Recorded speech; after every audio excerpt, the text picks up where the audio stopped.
The only thing I hate more than a bully is a scammer. And the only thing I hate more than a scammer is a bullying scammer. And unfortunately, we find ourselves in a day and age where bullying scammers like this one are allowed to essentially go about their business scamming and bullying folk without any sort of accountability or repercussions. We talk about we want accountability from our systems. We want accountability from the white man. But then when it's happening within black neighborhoods by black folk, we let it slide. We let that go. Oh, he grifted $40 million? Oh, that's okay. Oh, he did what with the money? Nothing? Well, something, but for himself and the people around him, but not actually the community that he purported to be helping. Oh, that's okay. Yeah, it's fine. Is he black? Okay, let him get away with that. No, these people are the problem within the community. Y'all call black conservatives coons, sellouts, Uncle Toms, all types of names, white supremacists, but yet we happen to be the only ones who are actually speaking out against this right here, against the grifters, willing to call it out for exactly what it is. And I'll be a coon to the day that I die if it means speaking the truth. And that being said, we about to get into this video of how the so-called creator of this term anti-racism, right? I don't know if y'all remember, there's a book called How to Be Anti-Racist. It is still being pushed to this day through these DEI programs and in institutions, like within universities and institutions such as that, quote unquote, higher education, pushing this nonsense, this garbage. The book is literal. I've only heard a few pages from the book read out, and I'm about to get my own copy so I can read it out page by page to show y'all how embarrassing this piece of garbage is. And all it's done is create more toxicity. It's created more division. It's created more racism than we had prior.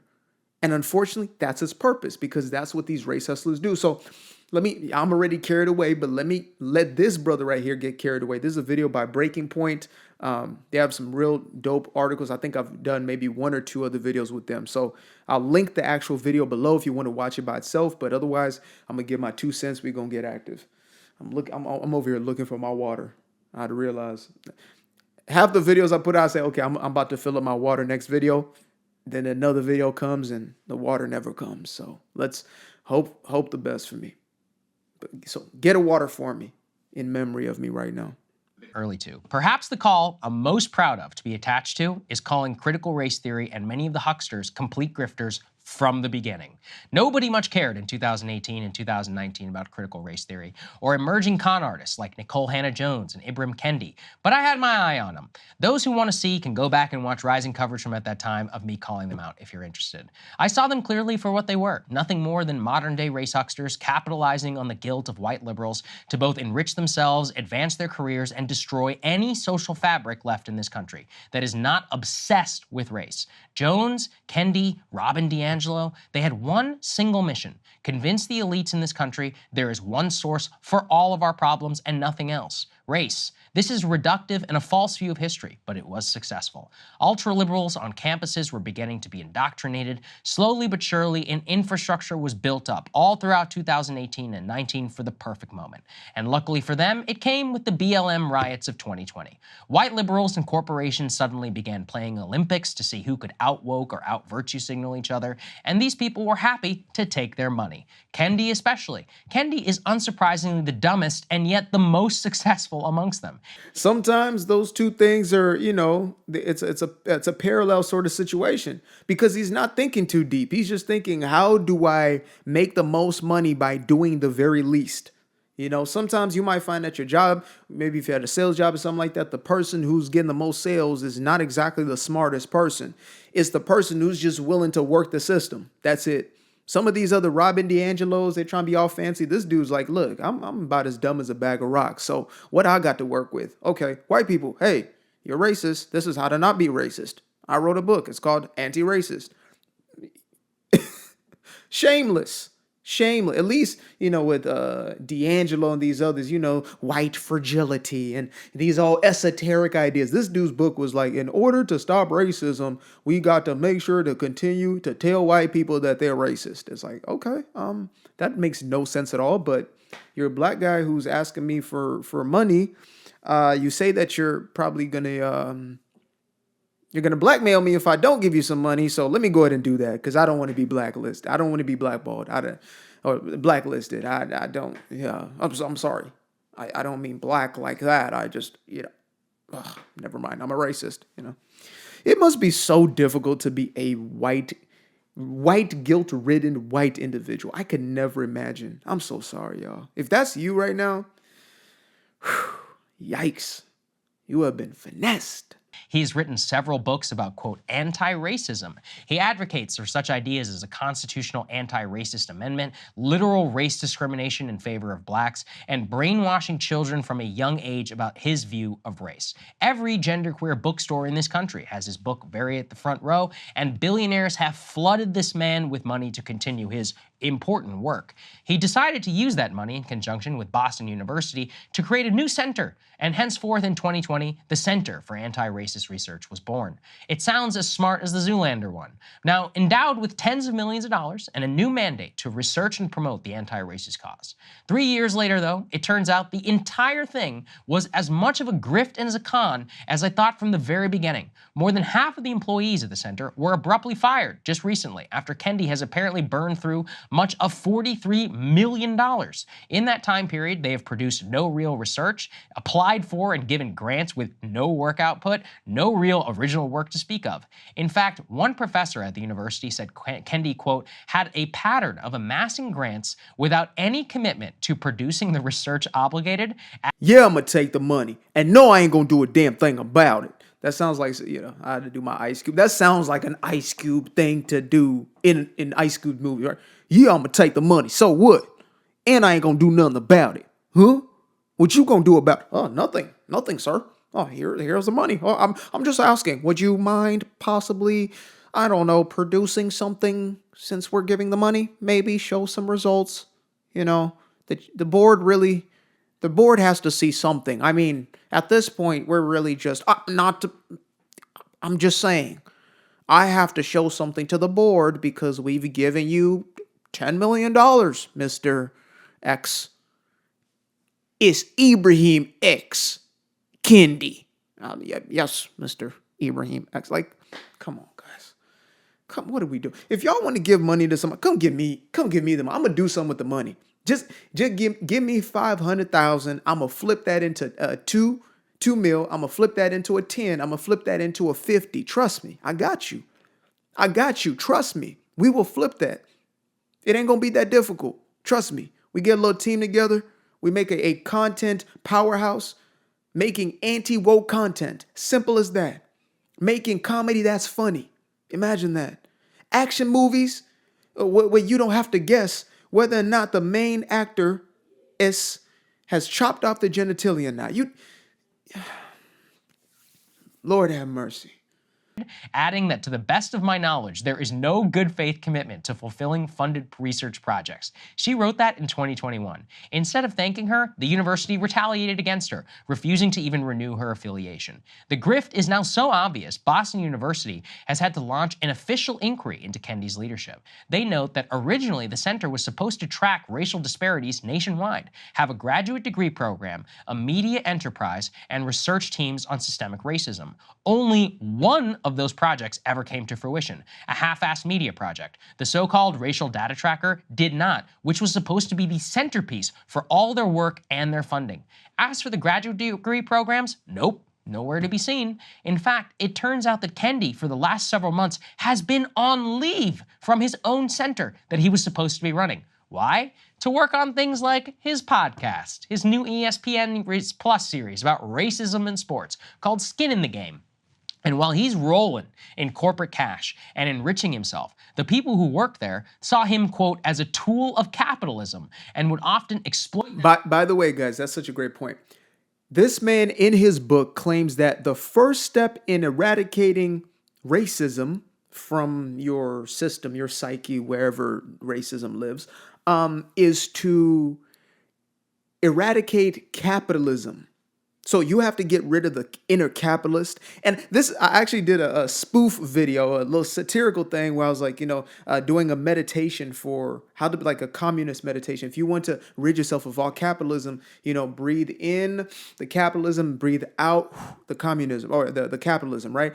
And the way you rid yourself completely of capitalism is by Venmoing me or Cash Apping me all your money. That's how you rinse yourself of all rinse yourself of all capitalism. That's what this brother was doing right here. He was the original cap or communist meditation, or because he was able to somehow have you siphon your money into this man's pocket. So he said you need to get rid of your capitalism. You need to get rid of capitalism, not him.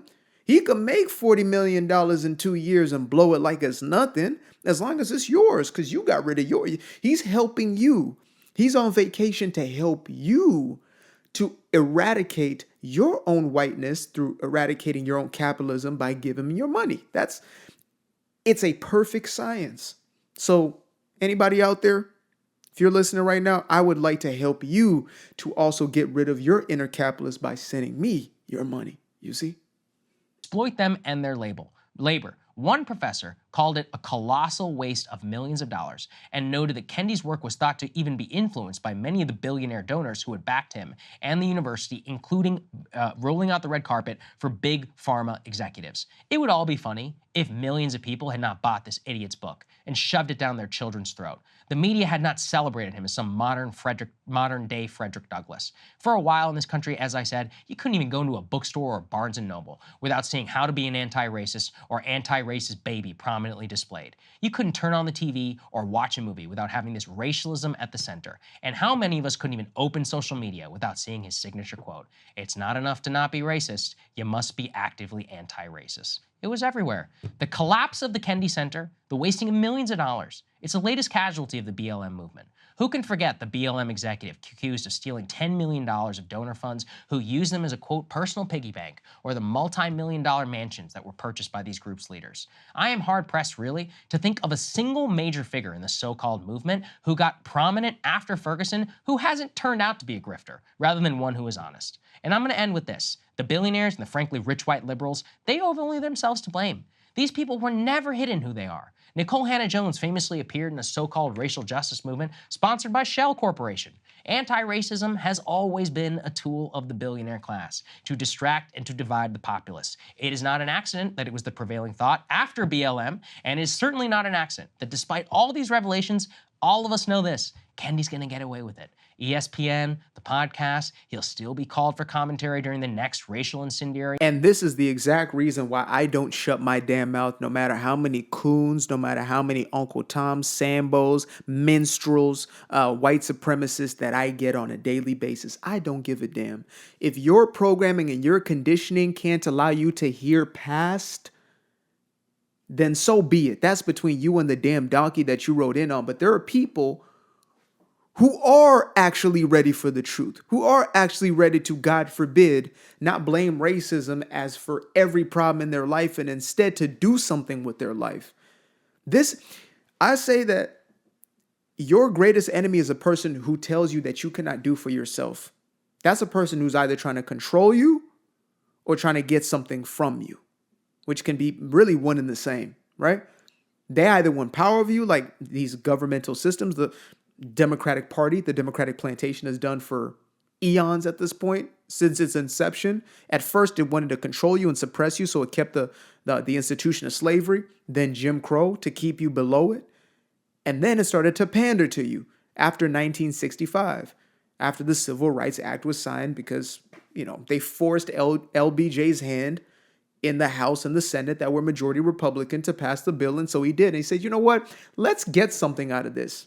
Let's get something for all the hard work that we put in the last 200 plus years. I know how we'll do it. We'll have these Negroes voting Democrat for the next 60 years by giving them handouts and telling them that they cannot do for themselves and that racism is still the biggest problem in the world, even though they were building their own communities in the 20s, the 30s, and the 40s, and the 50s, even though they were the most married people in the 20s, 30s, 40s, 50s. Come on. But then again, what do I know, right? What do any of us know? We're just white supremacists or agents of white supremacy. The next racial incendiary moment. The grift is the point. The only thing we can do is not buy into it next time. I mean, Crystal, I know you're no fan of Ibram Kendi, but he was the perfect person.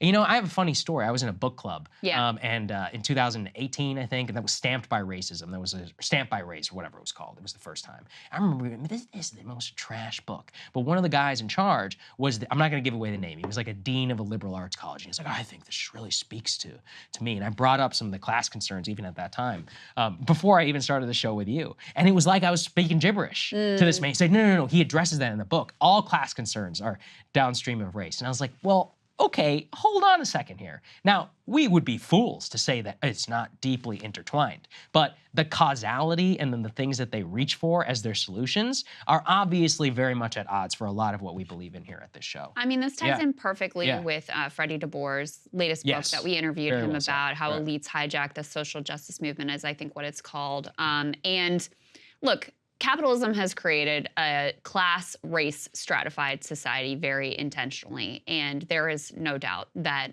Black people, starting with slavery and throughout our history, have been completely screwed by our system. And so what really disgusts me about people like Kendi is that they use these moments when there's a genuine desire to do better. That's exactly been my point. They use I call it weaponized emotion. That's what that is. It's weaponized emotion. When there is a peak, it's like how sometimes governments hijack, they say never let a good crisis go to waste, right? They'll hijack some sort of crisis in order to politicize it. Get you emotional and get you to mobilize, get you to move. That's what these folks do when it comes to race. So they're perpetually looking for different cases. Make sure y'all watch my video on the Black. It's called The Godfather of Race Hustlers, Al Sharpton. And I go into vivid detail about a story of Tawana, Tawana Browley, which was the case that essentially made Al Sharpton who he is today, which is, I believe, at least in modern times, the most successful race hustler in modern American history. And you guys get to see how he used a hoax, a lie, and parlayed that energy and that temperament, that fear and that hatred and that disdain that was going on at that time to propel him into a 40-year career where we now still see him getting $500,000 checks from Kamala Harris's campaign. It's a sick game, folks, and we need to call it out for what it is and to speak life into one another. To stop holding ourselves and each other back with this damn rhetoric. It is the most destructive. You may think I'm crazy for saying this. How dare you not acknowledge X, Y, and Z? What's that going to do for you? Like somebody was talking about, you should get into debates with people who don't agree with you, whatever. I'm like, look, when it's all said and done, I have one intention and one intention only, and that's to help people to free themselves from their own mental shackles. It was never about race for me, but unfortunately, these are the issues that continue to come up time and time again that are holding most people back. But for me, it's very simple. If I lived in the 1920s, my message would be the same. And we were living in genuine Jim Crow, I would say, how do we get ourselves out of this situation? I call myself a modern abolitionist. How do we get ourselves off of the plantation? How do we get ourselves into freedom? If it's not here, then get to the other place where there is freedom. That's why I tell folks who say America's so racist, America's so this, America's so that, then get off this plantation. If you think this is the slavery, then get off and go somewhere else. There are over 200 registered countries in this world that you can go to right now if you think it's so much better. But unfortunately, this is nothing more than lip service. It's nothing more than lip service. People using excuses for their very own mishaps or the results of their life instead of introspecting and seeing what is it that I am doing and what is it that I can change or improve within my life to get a different result. Simple as that. As simple as that. I used to be afraid of the dark, place unknown like a heart in their heart. I used to see my life in the bar. Now the kids unchained, every shackle is lost. 2 steps in the moonlight, 2 step in the daytime. You just know when it feel right. You got a feeling the time's not.